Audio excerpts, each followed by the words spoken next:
Listen want in. to talk about debates.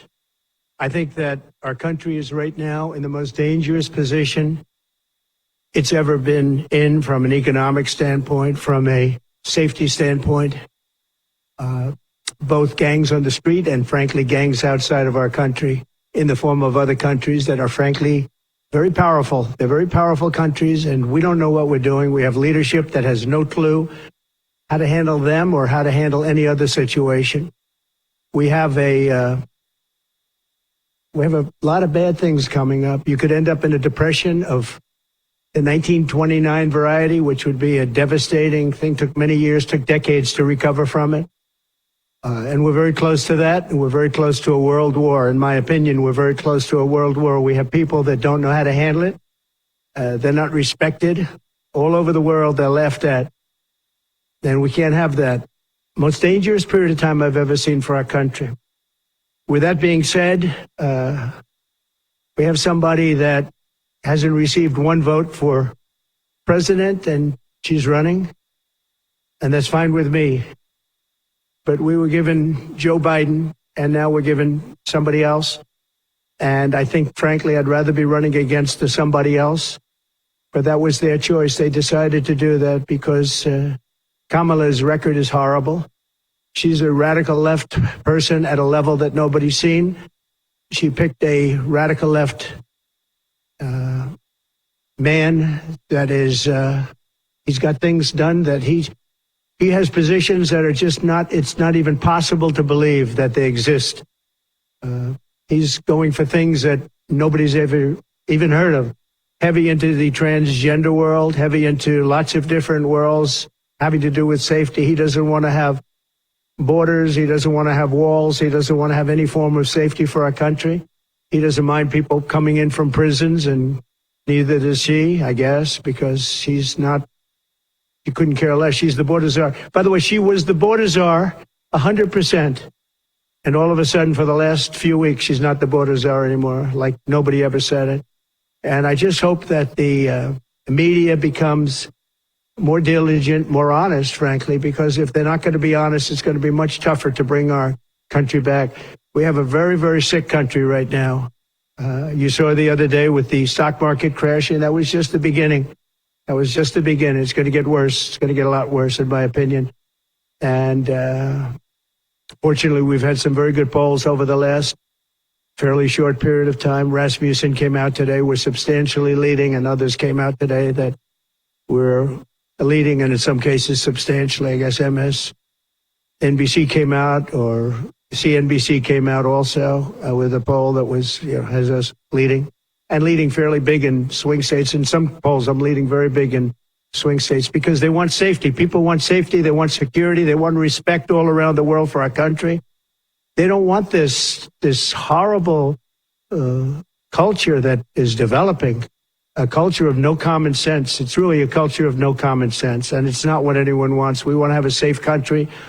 We want to have a strong military. We want low interest rates, and we want to be able to have the American dream. We want to be able to have our youth be able to buy homes, housing, get good jobs. And we're really just at the opposite right now. It's so sad to see.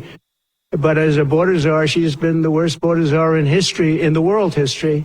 I think the number is 20 million, but whether it's 15 or 20, it's numbers that nobody's ever heard before. 20 million people came over the border during the Biden-Harris administration. 20 million people, and it could be very much higher than that. Nobody really knows what the number is. Nobody knows. Nobody has a clue. And the gotaways, they call them the gotaways. The gotaways are at numbers. Somebody was quizzing me on it the other day. No, I don't think so, sir. I don't think so.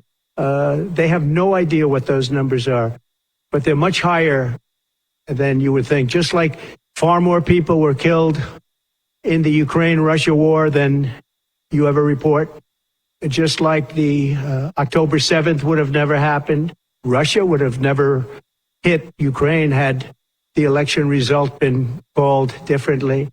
It was a very bad call, but Russia would not have attacked Ukraine. October 7th in Israel would have never happened. You wouldn't have inflation. A lot of great things would have happened, but now you have millions and millions of dead people, and you have people dying financially because they can't buy bacon, they can't buy food, they can't buy groceries, they can't do anything. and they're living horribly in our country right now. With all of that being said, I think it's very important to have debates, and we've agreed with Fox on a date of September 4th. We've agreed with NBC, fairly full agreement, subject to them, on September 10th. And we've agreed with ABC on September 25th. So we have those three dates, and those networks, they're very anxiously awaiting that date and those dates. So we have September 4th, September 10th, and September 25th. We have spoken to the heads of the network, and it's all been confirmed, other than some fairly minor details. Audience, some location, which city would we put it into, but all things that will be settled very easily, I think it'll be very easy. The other side has to agree to the terms. They may or may not agree. I don't know if they're going to agree. She hasn't done an interview. She can't do an interview. She's barely competent, and she can't do an interview. But I look forward to the debates because I think we have to set the record straight. Why is it that millions of people were allowed to come into our country from prisons, from jails, from mental institutions, insane asylums, even insane asylums? It's a mental institution on steroids. That's what it is. When you see the people that are coming into these are institutions that are being emptied out, not in South America, all over the world, including South America, all over the world. Prisons are being emptied out into our country because we have a president that's the worst president in the history of our country. We have a vice president who is the least admired, least respected, and the worst vice president in the history of our country. The most unpopular vice president, and because of political reasons or because of being politically correct, even though she never received a vote. Don't forget, she was the first one defeated, as I remember it, because I watched it very closely, but she was the first one. She never made it to Iowa, the first state. She never made it to Iowa. She was the first one that was defeated. She was the nastiest to him. She was nasty with calling him a racist and the school bus and all of the different things. She was very nasty to Biden. And shockingly, he appointed her, asked her to serve as vice president. Well, I don't know if he's happy about that decision right now. This was taken away. The presidency was taken away from Joe Biden. And I'm no Biden fan, but I'll tell you what, from a constitutional standpoint, from any standpoint you look at, they took the presidency away. And people were saying he lost after the debate. He couldn't win. Well, I don't know that that's true necessarily. But whether he could win or he couldn't win, he had the right to run. And they took it away. They said they're going to use the 25th Amendment. They're going to hit you hard. Either we can do it the nice. I know exactly, because I know a lot of people on the other side, believe it or not.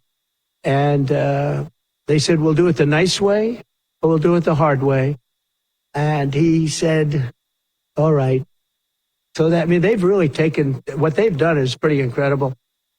And now I'm running against somebody else, and we're leading. We're leading. So I'm not complaining. I'm saying for a country with a constitution that we cherish this constitution. To have done it this way is pretty severe, pretty horrible.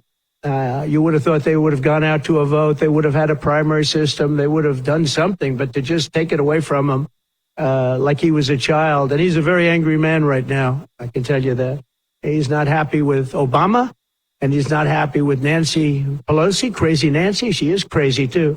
She's not happy with any of the people that told him that you've got to leave. He's very unhappy, very angry, and I think he also blames her. He's trying to put up a good face, but it's a very bad thing in terms of a country when you do that. I'm not a fan of his, as you probably have noticed, and he had a rough debate. But that doesn't mean that you just take it away like that. Or you go out to a vote, you do something. He had 14 million votes. She had no votes. She got no votes. And I think she's crashing. I think when people find out, and I think people are starting to find out what a bad job she did, what a bad job she did on the border. She's trying to say she had nothing to do with the border. She had everything. She was appointed to head the border. And then they said borders are, oh, she loved that name. She loved that name. But she never went there. She went to a location once along the border, but that was a location that you would love to go and have dinner with your husband or whoever. That was a location that was not part of the problem, that was not really going to the border. So essentially, she never went to the border. And if you listen to Tom Holman, if you listen to the great border people, Brandon Judd from the Border Patrol, if you listen to Paul, I mean, so many different people. I speak to them all the time. And I did when I was president. We had the best border in the history of our country. Now we have the worst border in the history of the world. Millions of people coming in, and our country cannot sustain it. Our country is going down because of this, because of incompetent people. So I just look forward to these debates. I think it's very important that we have them. I hope she agrees to them. September 4th, September 10th, September 25th. And I think they'll be very revealing. I think they'll be very revealing. Do you have any questions, please? Recalibrated your strategy. I haven't recalibrated strategy at all. It's the same policies, open borders, weak on crime. I think she's worse than Biden because he got forced into the position. She was there long before. She destroyed San Francisco. She destroyed California as the AG. But as the DA, she destroyed San Francisco. A friend of mine, Bob Tisch, all know the Tisch family. He was in many cities with companies. He said the greatest city in the country is San Francisco. That was about 20 years ago. And he passed away a while ago, and he would be looking down and said, what happened? He thought it was the best city in the country. He had divisions there, lows. And he would be looking down in horror now when he sees she destroyed no cash bail, weak on crime. She's terrible. And yet they weaponized the system against me. They have me. I got so many lawyers. Now they want to delay cases. I won the big case in Florida. I won the big case. Nobody even wrote about it. The big case, the judge was a brilliant judge. And all they do is they play the ref with the judges. This judge was a fair but brilliant judge. And as you probably heard, the big documents case, I won it. Now, Biden lost it because he didn't have presidential immunity. He didn't have the Presidential Records Act. He lost it. But the I call it prosecutor, special counsel, special prosecutor to me, he, appointed by Garland, he said the man's incompetent. He can't stand trial, but he can run for president. But we no longer have to worry about that because we have somebody that, in my opinion, is more incompetent. She couldn't pass her bar exam and lots of other things. And she should not be in a position because if she becomes president, our country is going to be a giant fail. It's going to fail. It's going to be a failure the likes of which this world has never seen. Yeah, please. How about you? Wonderful, thank you. A big part of your strategy before Harris became the nominee was going after and increasing the share of, can you hear me? Yeah? You have to speak louder. Okay, great. A big part of the strategy for your campaign before Harris became the nominee was appealing to black voters. That was something you were really going after. In polls, we really see Harris gaining ground with that group. And I'm wondering how you are going to go after black voters now that she's the nominee and really winning them over. Well, it changes around a little bit. I'm getting other voters. Perhaps, I was doing very well with black voters, and I still am. I seem to be doing very well with black males. This is according to polls, as you know. It's possible that I won't do as well with black women, but I do seem to be doing very well with other segments, extremely well with Hispanic. Jewish voters way up. White males way up. White males have gone through the roof. White males way up. No, I don't know. All we're doing is giving you the stats that you have. It could be that I'll be affected somewhat with black females where we're doing pretty well. And I think ultimately they'll like me better because I'm going to give them security, safety, and jobs. I'm going to give them a good economy. We have a very bad economy right now. We could literally be on the throes of a depression, not recession, a depression. And they can't have that. They can't have that. So I think I'm going to do well with everybody, especially when the facts are right. Yeah, please, in the back. You're not leading with Jewish voters in your home state of New York. With that being said, what do you make of Kamala Harris not picking Josh Shapiro as her VP? Well, I don't know. I know Josh Shapiro. He's a terrible guy, and he's not very popular with anybody. I think that this election maybe is better than Josh Shapiro would have been. But I think other than Josh Shapiro, I think she had some good choices. But Josh Shapiro is not one of them. He's caused a lot of damage with a lot of people. And I don't think he would have been better. I think he would have been maybe the equivalent, maybe not as good. But they had some people that they were looking at that were good, far superior to her. They actually had a story where they had everybody, including, they had like 10 people that she was looking at and her. And they said she was the worst of all. In other words, she was the worst out of the 10 people and her. If Harris only agrees to the ABC debate, would you be willing just to do that one debate? I don't know how that's going to work out. We'd like to do 3 debates. We think we should do 3 debates. We think Fox and ABC, and we also have CBS is going to do the vice presidential debate. So CBS will do vice presidential, and I have to tell you, J.D. Vance has really stepped up. He's doing a fantastic job. The number of people that you've been drawing to her events. Are you worried at all about the size of Harris's crowds? Oh, give me a break. Listen, I had 107,000 people in New Jersey. You didn't report it. I'm so glad you asked. What did she have yesterday? 2,000 people? If I ever had 2,000 people, you'd say my campaign is finished. It's so dishonest, the press. And here's a great example. I had in Michigan recently 25,000 people, and 25,000 people we just couldn't get them in. We had in Harrisburg 25,000 people, and 20,000 people couldn't get in. We had so many. Nobody ever mentions that. When she gets 1,500 people, and I saw it yesterday on ABC, which they said, oh, the crowd was so big. I have 10 times, 20 times, 30 times the crowd size. And no, they never say the crowd was big. That's why I'm always saying turn around the cameras. I'm so glad you asked that. I think it's so terrible when you say, well, she has 1,500 people, 1,000 people, and they talk about, oh, the enthusiasm. Let me tell you, we have the enthusiasm. The Republican Party, and me as a candidate, but the Republican Party has the enthusiasm because people want to see crime stopped. They want to see a country that's respected. Think of it. If I were president, you wouldn't have Russia and Ukraine, where it never happened. 0 chance. You wouldn't have had October 7th of Israel. You wouldn't have the horrible withdrawal. And I don't mean the withdrawal, because the withdrawal was fine. I was ready to withdraw from Afghanistan, and we were going to do it with dignity and strength.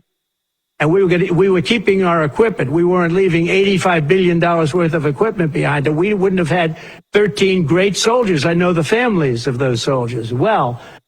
We wouldn't have had these soldiers killed. And we wouldn't have had 45 soldiers obliterated. No legs, no arms, the face. None of that would have happened. And you wouldn't have had inflation. You wouldn't have had any inflation, because inflation was caused by their bad energy problems. Now they've gone back to the Trump thing because they need the votes. I don't know if you know, they're drilling now because they had to go back because gasoline was going up to $7, $8, $9 a barrel. So they said, we better do what Trump. But the day after the election, if they won, you're going to have fuel prices go through the roof. Everybody's going to be forced to buy an electric car, which they're not going to do because they don't want that. It's got a great market. It's got a market. It's really a sub-market. People want gasoline-propelled cars. They want hybrids. They want to have everything, and they want electric. But they want everybody to have an electric car. We don't have enough electricity. We couldn't make enough electricity for that. And you know what else? The weight of a car, the weight of a truck. They want all trucks to be electric. Little things that a lot of people don't talk about. The weight of a truck is 2.5 times heavier. You would have to rebuild every bridge in this country if you were going to do this ridiculous policy. So, but on crowd size, in history, for any country, nobody's had crowds like I have, and you know that. And when she gets 1,000 people and everybody starts jumping, you know that if I had 1,000 people would say, that's the end of his campaign. I have hundreds of thousands of people. In South Carolina, I had 88,000 people. In Alabama, I had 68,000 people. Nobody says about crowd size with me. But she has 1,000 people or 1,500 people, and they say, oh, the enthusiasm's back. No. The enthusiasm is with me and the Republican Party. because they want to stop crime. They want to stop people from pouring into our country from places unknown and from countries unknown, from countries that nobody ever heard of. That's where the enthusiasm is. Two questions, if I can. Thank you, sir. Your campaign is targeting Pennsylvania and Georgia. And if you get those two, you could seal the deal. That's what they say. How important is it to you, and is it salvageable for you to be able to repair the relationship with Governor Kemp? I don't know if I can or not. I got him elected. Without me, he wouldn't be governor. I got him elected. He was doing terribly. I got him elected. With that being said, I hope we can repair it, but if we don't, the people are still the people, and they're going to vote. We're leading in Georgia by a lot. We're leading in Pennsylvania by a lot. So, but I don't know. Now, in Pennsylvania, I have great relationships. In Georgia, I do too, but unfortunately not with the governor. I've never understood it. When you get somebody elected, they're supposed to like you. He's not exactly, for some reason, and you'll have to ask him about that. Yeah, I'd love to see it get repaired. I think that if we don't win Georgia, Georgia is a big win, is a big state. So I won Alabama by a record. Nobody's ever gotten that many votes. I won South Carolina by a record. You don't win Alabama and South Carolina by records and lose Georgia. It doesn't happen. And the people of Georgia understand that. There was tremendous anxiety and problems in Georgia. A lot of people say, what happened? And we have to, all we want is honest elections. If we have honest elections in Georgia, we have honest elections in Pennsylvania, we're going to win them by a lot. President Biden basically saying that he doesn't think, or he fears, that there wouldn't be a peaceful transfer of power if you lose this election. Well, he actually said it two ways. First, he said it incorrectly, then he corrected himself. Do you agree with that, right? You know, if you watch it. He said it two ways. I mean, he said it two ways because he doesn't really know what he said. Why didn't he bring it up at the debate? You know, he had a chance for 90 minutes to bring it up at the debate. He could have talked about that at the debate, and he didn't do it. Everyone said, oh, he said this and he said that. He's just, you know, they give him something to read off. He read it very badly because he actually said it the opposite. Then he had to go back and correct himself. He said the opposite. He should have brought this up at the debate. If he had a problem, of course there'll be a peaceful transfer. And there was last time, and there'll be a peaceful transfer. I just hope we're going to have honest elections. That's all. Okay? You have not had a public campaign event for nearly a week now. Tomorrow you'll be in Montana, which is not a swing state. Some of your allies have expressed concern that you're not taking this race seriously, particularly at a time where there's enthusiasm on the other side. Why haven't you been campaigning this week? Because I'm leading by a lot, and because I'm letting their convention go through. And I am campaigning a lot. I'm doing tremendous amounts of taping here. We have commercials that are at a level I don't think that anybody's ever done before. Plus, in certain cases, I see many of you in the room where I'm speaking to you on phones, I'm speaking to radio, I'm speaking to television. Television's coming over here. Excuse me, what are we doing right now? She's not doing any news conference. You know why she's not doing it? Because she can't do a news conference. She doesn't know how to do a news conference. She's not smart enough to do a news conference. And I'm sorry, we need smart people to lead this country because our country's never been in this danger before, both economically and from an outside perspective. Russia doesn't respect us anymore. China doesn't respect us anymore. North Korea, Kim Jong-un liked me a lot. He doesn't like this group. We are in great danger. We're in great danger of being in World War III. That could happen. No, after their convention, yeah. And I'm going out to certain places to help certain senators get elected. Not even for me. I'm trying to help when I go out to Wyoming or when I go out to Montana, or I'm going to different places to help people. And I don't have to go there because I'm leading those states, as you know, by 35, 40, 50 points. I'm leading by record numbers. I'm going because I want to help senators and congressmen get elected. Congressmen and women get elected. Yes, please. Mr. President. Yeah, go ahead. Mr. President, can you tell us a bit more about your upcoming interview with Elon Musk this Monday? Upcoming what? Interview with Elon Musk on Monday. And also there are reports now saying that the Chinese Communist Party is trying to use the American social media platforms to spread its propaganda. What do you think social media companies should do? Elon Musk. So Elon called me. As you know, he endorsed me full-throated. Great endorsement. I respect Elon a lot. He respects me. And not easy for him to endorse, to be honest with you. You know, it takes courage to endorse people. Many people have courage and many people don't. He does have courage. And Elon endorsed me, and he asked me whether or not I'd do a show on Monday, and I think it's going to be Monday night. And I believe he's the host of the show, so it'll be very interesting. A lot of people are talking about it. I look forward to it. That'll be done on Monday night. What do you think social media companies in America should do to combat potentially misinformation spread by the Chinese regime? Well, you have a lot of misinformation spread about China, and you have a lot of misinformation spread about a lot of different places. I think I'm going to get along great with China. President Xi of China and I were very good friends. We met right here, right in that, except we had a beautiful sofa there, as opposed to what we have right now. Right now we have you. But President Xi and I had a very good relationship until COVID. And I held him responsible for COVID. It broke up our relationship. But I think we're going to have a great relationship. And I think it's going to be mutually beneficial. But we cannot have it where China is taking advantage of the United States. And that's what they were doing, as you very well know. Yes, please. Mr. President, you just said that there was a peaceful transfer of power last time when you left office. You didn't concede January 6th was a violent attack. How was that a peaceful transfer of power? What's your question? My question is, you think that last time there was a peaceful transfer of power when you left office? Despite the No, violence? I think the people that, if you look at January 6th, which a lot of people aren't talking about very much, I think those people were treated very harshly. When you compare them to other things that took place in this country where a lot of people were killed, nobody was killed on January 6th. But I think that the people of January 6th were treated very unfairly. And they were there to complain, not through me, they were there to complain about an election. And, you know, it's very interesting. The biggest crowd I've ever spoken to, and I said peacefully and patriotically, which nobody wants to say, but I said peacefully and patriotically. The biggest crowd I've ever spoken to, and you've seen, Maggie, I was at the mall, I was at the Washington Monument, I was at the whole thing. I had crowds, I don't know who's ever had a bigger crowd than I have, but I had it many times. The biggest crowd I've ever spoken before was that day. And I'll tell you, it's very hard to find a picture of that crowd. You see the picture of a small number of people relatively going to the Capitol, but you never see the picture of the crowd. The biggest crowd I've ever spoken, I've spoken to the biggest crowds. Nobody's spoken to crowds bigger than me.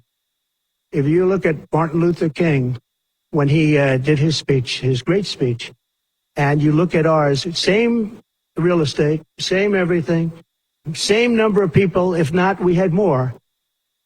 And they said he had 1 million people, but I had 25,000 people. But when you look at the exact same picture, and everything's the same because it was the fountains, the whole thing, all the way back to from Lincoln to Washington, and you look at it, and you look at the picture of his crowd, my crowd, we actually had more people. They said I had 25,000, and he had 1 million people, and I'm okay with it because I liked Dr. Martin Luther King. Yeah, please. President Trump, you've said repeatedly on Truth Social that it was unconstitutional for the Democrats to replace President Biden with Vice President Harris as their candidate. Can you explain your constitutional analysis? Which part of the Constitution did they violate? We have a Constitution. It's a very important document, and we live by it. She has no votes, and I'm very happy to run against her. I'm not complaining from that standpoint. And I hate to be defending him, but he did not want to leave. He wanted to see if he could win. They said, you're not going to win. After the debate, they said, you're not going to win. You can't win. You're out.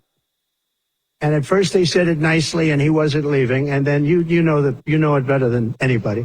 Wait a minute. So when you think about it, they said at first they were going to go out to another vote. They were going to go through a primary system, a quick primary system, which it would have to be. And then it all disappeared, and they just picked a person that was the first out. She was the first loser, okay? So we call her the first loser. She was the first loser when, during the primary system. During the Democrat primary system, she was the first one to quit, and she quit. She had no votes, no support, and she was a bad debater, by the way, very bad debater. And that's not the thing I'm looking forward to, but she was a bad debater. She did obviously a bad job. She never made it to Iowa. Then for some reason, and I know he regrets it, you do too, he picked her, and she turned on him too. She was working with the people that wanted him out. But the fact that you can get no votes, lose in the primary system, in other words, you had 14 or 15 people, she was the first one out, and that you can then be picked to run for president? It seems to me actually unconstitutional. Perhaps it's not. Please. You've now had a couple weeks to watch Vice President Harris' campaign. You've run against Hillary Clinton. You ran against Joe Biden. Are there any ways that you see her as a more challenging opponent than those other two? So I've run against Hillary, and I've run against various other people. I would say that in terms of intelligence, Hillary was far superior. I would say that. Hillary was smart. She was her own worst enemy in many ways, but she was smart, very smart. Okay? If you ask me to compare them. Please. You've staked out a position on abortion that was probably more popular with general election voters than many of your Republican primary opponents did. Leave it to the states. Given that that's your position, how do you plan to vote in Florida's abortion ballot referendum this fall? Would you support expanding Would you repeat that question? I can speak You have to up. speak up. Yes, sir. I said A you. hard room because it's repeated. This is where they came in and out. I said you staked out a position on abortion that was probably more popular with general election voters than many of your Republican rivals in the primary did. You said leave it to the states. Given that Florida is a state voting on that this fall, how do you plan to vote? Do you plan to So support I this? think the abortion issue has been very much tempered down, and I've answered, I think, very well in the debate, and it seems to be much less of an issue, especially for those where they have the exceptions, as you know. And I think it's when I look for 52 years, they wanted to bring abortion back to the states. They wanted to get rid of Roe v. Wade, and that's Democrats, Republicans, and independents, and everybody. Liberal, conservatives, everybody wanted it back in the states, and I did that. Now the states are voting. And frankly, some of the votes are much more, if you could say, liberal than you would think. Ohio turned out to be, they had a big vote, and it turned out to be a much more liberal standing than people would have thought. Kansas, the same thing. And then you have Texas, and you have other places where it may be different. But the issue has been brought back to the states now. And like Ronald Reagan, I believe in the exceptions for rape, incest, and life of the mother. I believe strongly. I think that that's a very important thing. I think when you have to follow your heart. But when you don't believe in the exceptions, I think it's much tougher. It's a much tougher issue. But about 82% of Republicans do believe in exceptions. I think and a lot of them are changing their mind and coming even further. I think that abortion has become much less of an issue. It's a very small, I think it's actually going to be a very small issue. What I've done is I've done what every Democrat and every Republican wanted to have done, and we brought that issue back to the states. And now the states are voting on it. And frankly, some of the votes are a lot different than people would have thought. But it's the vote of the people is taking care of it. And, when you think about the Democrats are really the radical ones in this because they're allowed to do abortion on the 8th and 9th month and even after birth. If you look at your new governor from Minnesota, he's like the governor previous, the former governor. I don't want to get him mixed up because Glenn is doing a good job and he's leading our whole campaign in Virginia, Glenn Youngkin. But previous to Glenn, the governor, he said, the baby will be born, we will put the baby aside, and we will decide with the mother what we're going to do. In other words, whether or not we're going to kill the baby. The Minnesota gentleman, this guy agrees with that. He is the most liberal. Look, between her and him, there's never been anything like this. There's never been a combination. So I'll use the word progressive. They want to go progressive. They don't like the word liberal. I like liberal better. I think it's more appropriate. Because nobody knows what progressive means. But they now like to use the word progressive. But there's certainly never been anybody so liberal like these two, or even close.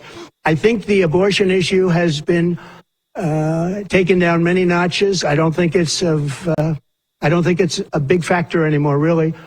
And when people hear what I said in the debate, and I think I said it very well during the debate, we brought it back to the states. Everybody wanted it in the states. And very importantly, and you think about this, assuming you have exceptions. If you don't have exceptions, it's a more difficult thing. At the same time, there are people that strongly feel that way, and you have to follow your heart, and you should follow your heart. But that issue is very much subdued. Yeah, thank you. I want to ask you you about the assassination attempt. About who? About the assassination attempt? Yes. Did the fact that somebody used an AR-15 gun at all change your impression of people's access to that weapon? No, I didn't. Look, if you take away guns, she wants to take away everyone's gun. If you take away guns, can't do it because people need the guns for protection. Now, entertainment, they wanted, hunting, they would, different things. But they need weapons for protection in this country. People live out in the woods and they're not going to have a gun. If you look at it, some countries, I don't want to get them in trouble, but some countries have actually gone the opposite way. They had very strong gun laws, and now they have gone the opposite way, where they allowed people to have guns, where in one case they encouraged people to go out and get guns, and crime is down 29%. And remember this, what is the toughest gun law in the United States? Chicago. On July 4th, 117 people were shot and 17 died. The toughest gun laws in the United States are in the city of Chicago. You know that. They had 117 people shot. Afghanistan does not have that. Afghanistan, by the way, was the lowest point in the history of our country, in my opinion. That was the worst embarrassment to the history of this country, and I say Putin would not have gone into Ukraine if that didn't happen. When he saw the incompetence of Milley and all these guys that are incompetent, when he saw that happen, when they took out the soldiers first, they took out the soldiers first. If you go back and check your records, for 18 months, I had a talk with Abdul. Abdul was the leader of the Taliban, still is. But I had a strong talk with him. For 18 months, not one American soldier was shot at or killed, but not even shot at. 18 months, and then we had the disaster of the lift, where people were falling off airplanes from 3 times the height of the World Trade Center. I mean, terrible. But now our country has to be respected again. Please. Go ahead, please. There was some reporting, I believe, from the New York Times that Kamala Harris said she might be open to the idea of a weapons embargo against Israel. I wonder if you could comment on that and what that might mean for the conflict. And also, that Kamala is in favor of not giving Israel weapons? Yeah. That's what I hear. Look, she's been very, very bad to Israel, and she's been very bad to Jewish people. And I say it, if anybody I know is Jewish and they would vote for Kamala over me, they should have their head examined. If you think about it, I gave them Golan Heights. I gave them the capital of Israel, Jerusalem. I even built the embassy. I gave them no Iran deal. The problem is they didn't do anything with it. Iran was broke. We could have made a deal so easily. I would have had a deal done within 1 week after the election with Iran. Iran can't have a nuclear weapon. It's very simple. We would have gotten along with Iran. I was looking forward to it. I was fine with Iran. We hit them a couple of times pretty hard, but we would have been fine with Iran. But I terminated that deal. I got them the Abraham Accords. Everyone said that's impossible. I got them the Abraham Accords. She's been very, very bad to Israel, and she's been very bad and disrespectful to Jewish people. And any Jewish person that votes for Kamala and her friend, her new friend, who I don't know if she knew him before, but I don't think he's too good. But anybody that votes for them, if you're Jewish or if you love Israel, you have to have your head examined. Go ahead, please. there's been very little information about the shooter, Matthew Crooks, and I was wondering if the FBI and the Secret Service are doing a decent job. Yeah, the FBI came to see me about the shooter. I think they've done a very good job. And I think they did a very good job with respect to this other lunatic that they have in custody. Please. There's been some discussion around Vice President Harris's relationship with Willie Brown, the former mayor of San Francisco, and how that might have intersected with her career trajectory. So I'm just wondering if you followed that discussion at all and have any thoughts on that. Well, I know Willie Brown very well. In fact, I went down in a helicopter with him. We thought maybe this is the end. We were in a helicopter going to a certain location together, and there was an emergency landing. This was not a pleasant landing, and Willie was he was a little concerned. So I know him pretty well. I mean, I haven't seen him in years, but he told me terrible things about her. But this is what you're telling me anyway, I guess. But he had a big part in what happened with Kamala. But he I don't know, maybe he's changed his tune, but he he was not a fan of hers very much at that point. Do you believe Vice President Harris would certify your election victory if you win? Yeah, I do. Mr. President, how are you planning to vote on Florida's abortion referendum in November? On what? How are you planning to vote on Florida's abortion referendum this November? Well, I'm going to announce that. I'm going to actually have a press conference on that at some point in the near future, so I don't want to tell you now. But Florida does have a vote coming up on that, and I think probably the vote will go in a little more liberal way than people thought. But I'll be announcing that at the appropriate time. Please. Your tax cuts from your administration will be coming up, fairly soon and potentially expiring. And I wanted to ask you specifically about the tax code favoring parents versus people who don't have children. There are a number of tax breaks for parents. We gave you tremendous for child care and all of that. No, our tax cuts, which are the biggest in history, our tax cuts are coming due, as you know, very soon. And if the Democrats don't renew them or make it impossible to renew because it's pretty close in terms of vote, if they don't renew them, it's the equivalent of having a 4 times tax increase from what you have right now, and it'll destroy the economy. I think they're under tremendous pressure to do it. I've never seen, all my life I grow up and I watch politics, and I used to be on the other side of politics first, and then I run for office. But in all the years of studying politics, I've never seen people get elected by saying, we're going to give you a tax increase. These guys get up, think of it. We're going to give you no security. We're going to give you a weak military. We're going to give you no walls, no borders, no anything. All these things they're doing. I mean, the transgender became such a big thing, but they do all of these things, but they always say, we're going to give you a tax increase. I never heard anybody campaign on a tax increase. A politician has always said, I will cut taxes. I'll give you one example. Social Security. They're going to destroy Social Security. I am going to leave Social Security. I'm not raising the years. I'm not raising the age. I will be saving Social Security, and I'm going to work it out that there's no tax on Social Security for seniors. I'm also doing no tax on tips. No tax on tips.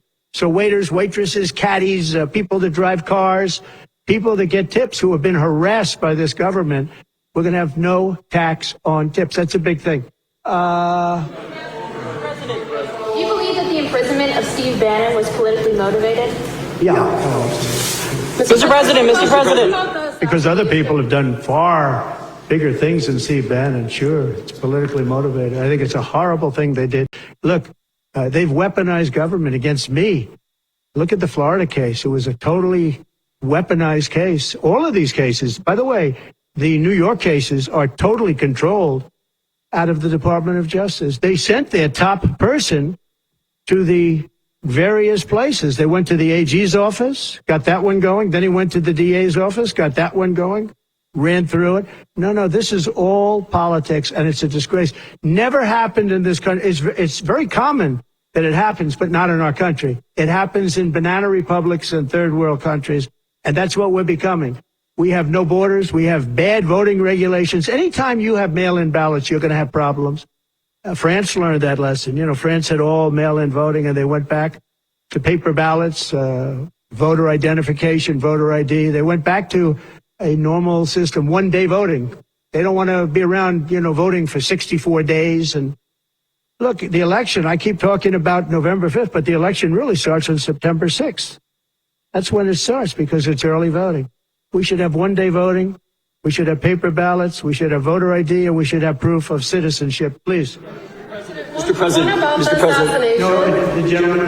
Mr. President, do you support continuation tax credits for EVs? And secondly, for electric vehicles, do you support the continuation of tax credits for those? Do you support continuation of tax credits for EVs? And secondly, what sort of political or policy advice does Elon Musk give you? Elon is a very different kind of a guy. He's a very big believer in the country, but he's very worried about the country. He's very worried about the country. And I don't know if it's good for him politically to have supported me, although I think we have a vast majority of this country does support me. But Elon, more than almost anybody I know, I mean, he loves this country. He loves the concept of the country. But like me, he says this country is in big trouble. It's in big It's in tremendous danger. Okay, please. President, polls suggest overwhelmingly that Americans trust you more than Kamala Harris to fix the U.S. economy. I like this guy. I like him. What message do you have to Americans, sir, who are struggling to pay for everyday life, such as groceries, rent? The polls have suggested. There are some polls that say we're going to win in a landslide. People are voting with their stomachs, meaning they're going to the grocery store. They're paying 50, 60, 70% more for food than they did just a couple of years ago. Look at what's happened to energy. Look at what's happened not only to their cars, where gasoline's gone from $1.87, and we had moments when it was below that, but it's gone from $1.87 to $5, $6, and $7. And they take the strategic national reserves and they take it out, even though it's peanuts compared, it doesn't last long. But they're virtually empty now. We've never had it this low. And he's using that to keep the gasoline prices as low as possible. He's sucked all of the oil out, essentially the gasoline, to keep the price down a little bit, and it's had very little impact. But you know what? We have no strategic national reserves now. He's emptied it. It's almost empty. It's never been this low. And I had it at a good level, and I would have had it more if the Democrats would have approved the deal. You know, I had a deal to buy it at $22 a barrel, and now it's going to be close to 100 pretty soon, my opinion. And the Democrats didn't want to do that, but we bought a lot anyway.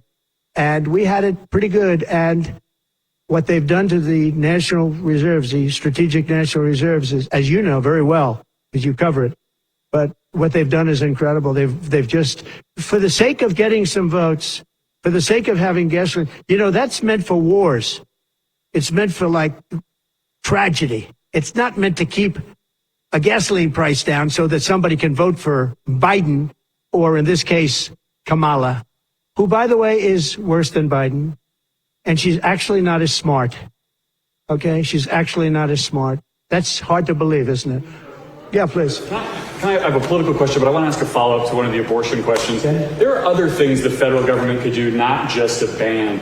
Would you direct your FDA, for example, to revoke access to mifepristone? That's one of the things that's been discussed. You can do things that would supplement, absolutely. And those things are pretty open and humane. But you have to be able to have a vote. And all I want to do is give everybody a vote. And the votes are taking place right now as we speak.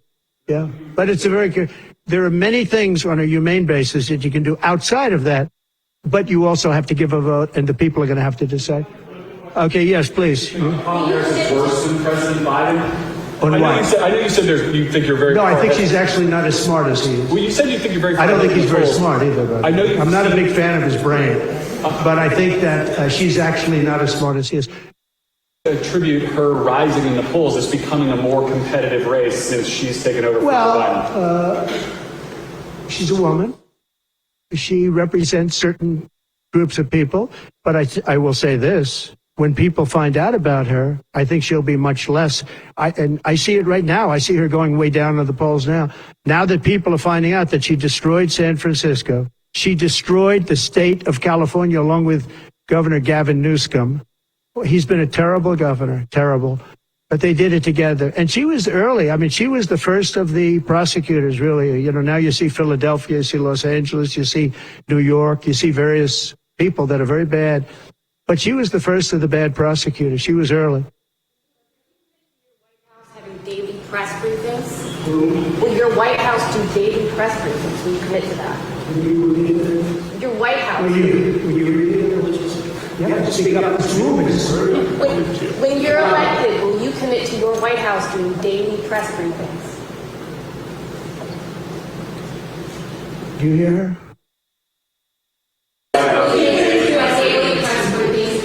Daily press briefing? Why would we do that? I would give you all the press briefings you want. Look what I'm doing here. But why would I do a daily press? You'd get tired of me very fast. No, but I will give you total access, and you'll have a lot of press briefings, and you'll have from me. Now, are you talking about from me or from a press secretary? Well, yeah, probably they'll do something. If it's not daily, it's going to be a lot. You'll have more than you want. Yeah, please. President Biden has vowed not to pardon his son Hunter, who is now a convicted felon and faces more felony charges in his upcoming trial for alleged tax evasion.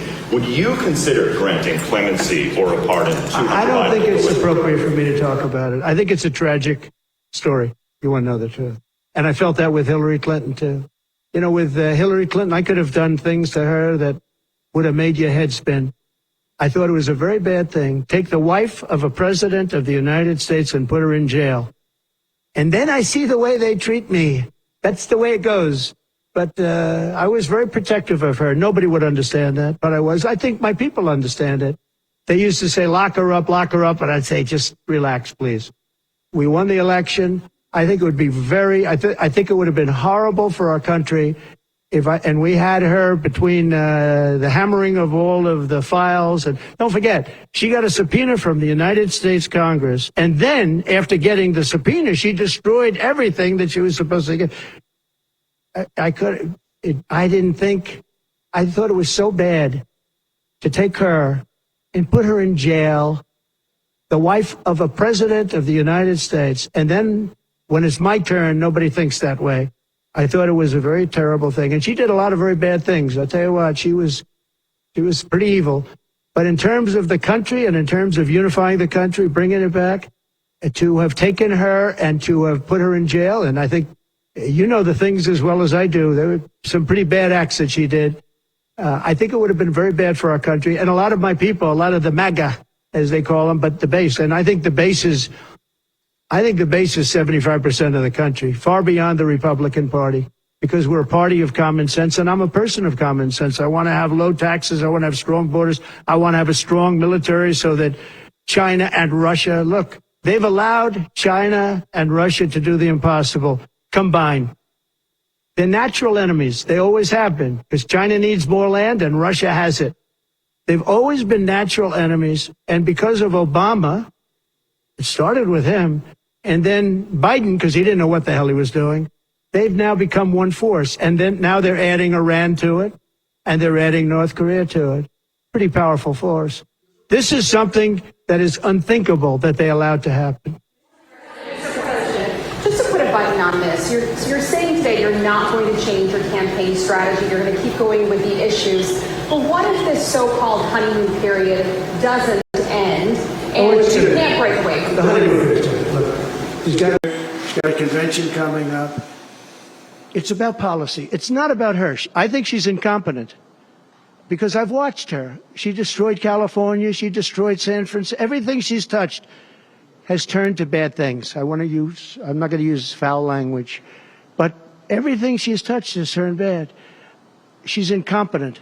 The reason she's not doing what I do and she's not doing what she should be doing, she won't even do interviews with friendly people because she can't do better than Biden. Now, he had a reason for not doing well, and he was never, 25 years ago, the sharpest or brightest bulb in the ceiling. That I can tell you, okay? He wasn't. But he could do interviews at least. Not lately, he couldn't, perhaps. But she should be doing interviews. She doesn't want to do interviews. And the reason she doesn't is, number one, her policies are so bad. Just to answer your question, I think that it's not going to change because it's really ultimately not about her as much as about her policies. She wants open borders.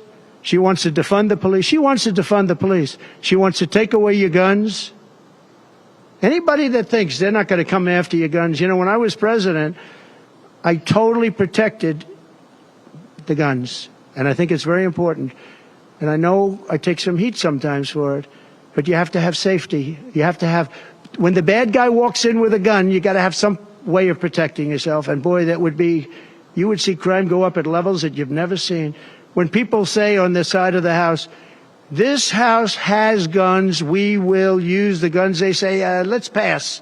We'll go someplace else. You have to have them. And for 4 years, and you know, as you know, the NRA endorsed me very powerfully every time I ran, every time. My sons are members, and I guess indirectly I'm a member too. But they gave me the strongest of endorsements, and that's against very strong competition. People that felt the same way. No, you have to have that right. Our Second Amendment is a very important right, and it has to be protected. Okay, how about you? Go ahead. On your policy, you've been predicting a 1929-style depression globally. Yeah. Can you tell us more about the specific signs you're seeing? So there are some of the most brilliant people on Wall Street that are saying that if President Trump doesn't win, you're going to have a depression. I happen to agree. I think that's true. Because I know how bad these people are. You know, they like to say that they did this and that. You saw the $7 trillion that they said it was me for $7 trillion. It wasn't me. It was them. They said that I had inflation. They took over 9% inflation. No, I had 1% inflation. I had actually no inflation because if you look at the categories, we had just about no inflation. But I had a very minor, I actually had a positive inflation. It was a perfect number because you don't want zero. I mean, I'm not going to give you a whole course on economics, but you don't want zero. 1%, 1.4% is great. You want a little bit because you don't want to have deflation. Deflation is, in many ways, even worse. I had a perfect number right around the 1% number. It was perfect. And to show you, it stayed there for 2 years. And then he did all of the different borrowings that he did. And then he did so many things wrong. Every time he would do it, I'd say, big mistake. And don't forget, they sell hats and they sell stories. Trump was right about everything. I have been right about a lot. Yes, Maggie. I have a question for you. When you were president, you pardoned high-level drug dealers, you pardoned violent felons, including one man who had allegedly told a rabbi to make him. How is that different than what you're saying? Well, we had a commission like other people do, and it's always complicated and it's always controversial. And we had commissions that, and I think of respected people, you know many of the people on the commission, and they would recommend to me certain pardons for certain people. Some people were treated very harshly.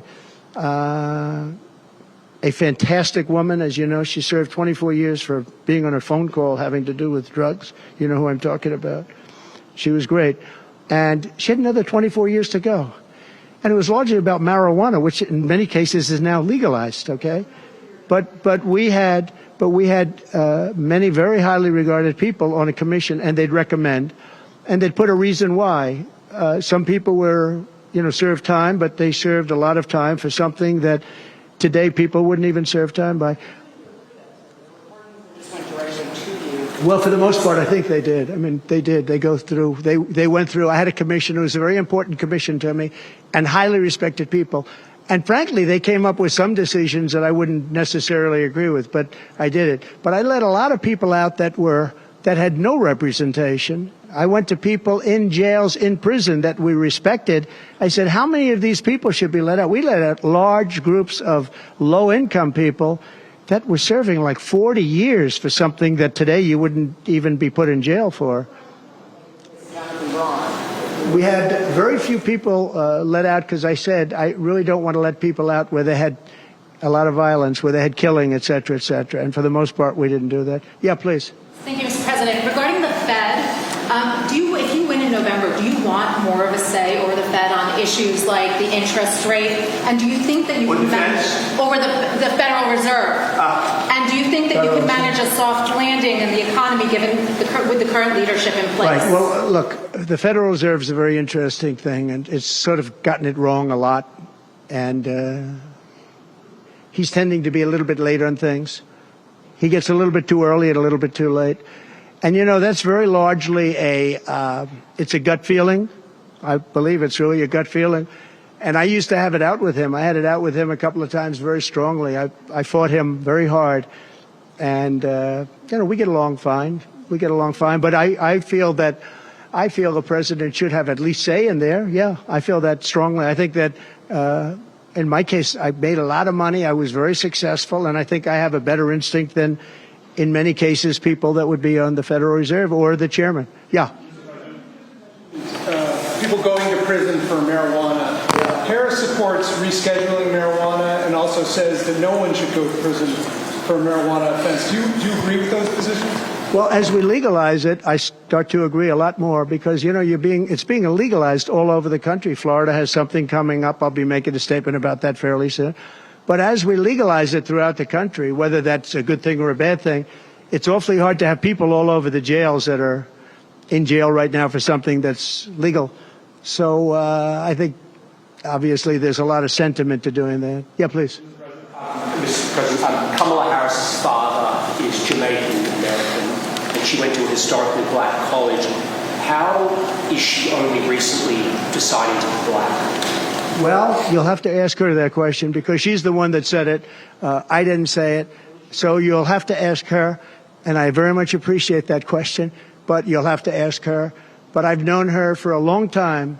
I actually contributed to her campaign a long time ago because I was a developer. I contributed to lots of campaigns of Democrats, Republicans, and some were liberal and some were conservative. But you'll have to ask her about that. But to me, it doesn't matter. But to her, from her standpoint, I think it's very disrespectful to both, really. Whether it's Indian or black, I think it's very disrespectful to both. To me, it doesn't matter.